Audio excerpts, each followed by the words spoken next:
Hello everyone, welcome back to today's topic of the day. Today we'll be discussing about Indus Waters Treaty 1960. Now India has issued a notice to Pakistan seeking modification of the Indus Waters Treaty that governs the sharing of waters of 6 rivers in the Indus system between the two countries. The notice follows Pakistan's continued refusal to implement the treaty by raising repeated objections to the construction of 2 hydroelectric power projects that India is constructing. The notice has invoked Article 12(3) of the treaty, which says that the provisions of this treaty may from time to time be modified by a duly ratified treaty concluded for that purpose between the two governments. If we talk about the Indus Waters Treaty, it was signed in 1960 after 9 years of negotiations between India and Pakistan with the help of the World Bank,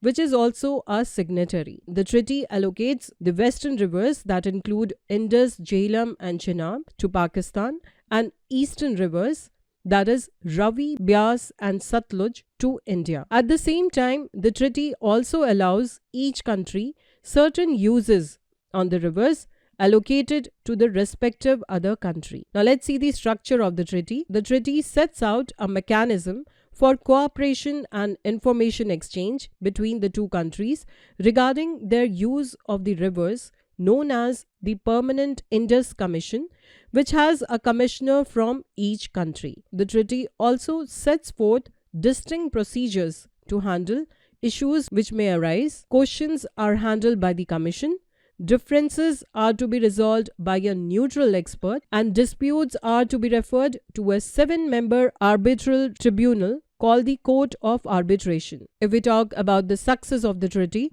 seen as one of the most successful international treaties, it has survived frequent tensions including conflict and has provided a framework for irrigation and hydropower development for more than half a century. Former US President Dwight Eisenhower described it as one bright spot in a very depressing world picture that we see so often. In the aftermath of the 2016 Uri attack, India threatened to revoke the Indus Waters Treaty. Prime Minister Narendra Modi declared blood and water cannot flow together. So far, such threats have not materialized. Talking about the disagreement over 2 hydroelectric power plants, India and Pakistan disagree about the construction of the Kishangangaa 330 megawatts and Ratal 850 megawatts hydroelectric power plants being built by India. The plants are on a tributary of Jhelum and Chenab rivers respectively. The treaty designates these 2 rivers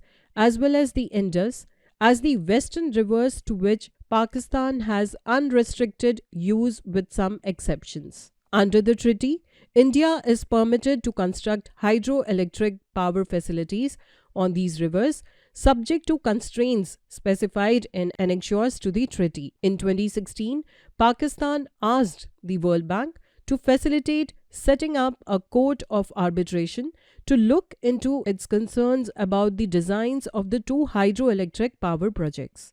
India asked for the appointment of a neutral expert for the same purpose. Also, these requests came after the Permanent Indus Commission had been engaged in discussions on the matter for a while. Further, the treaty does not empower the World Bank to decide whether one procedure should take precedence over the other. Talks are still ongoing. Analysts acknowledge the need to update certain technical specifications and expand the scope of the agreement to address climate change. Now that was a little bit about the Indus Waters Treaty. Let's take a practice question. Consider the following statements. Statement 1.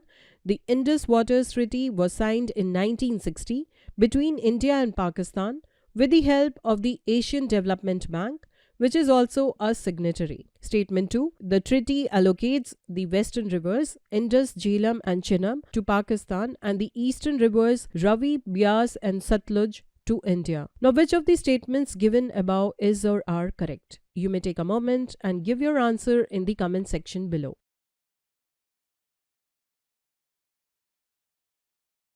Now the correct answer is B. That is, only statement 2 is correct. Statement 1 is incorrect, as the Indus Waters Treaty between India and Pakistan was signed with the help of World Bank and not Asian Development Bank. I hope you liked the video and found the information useful. You may also check out our daily current affairs section on our website, and for more such videos, stay tuned to the next IAS YouTube channel.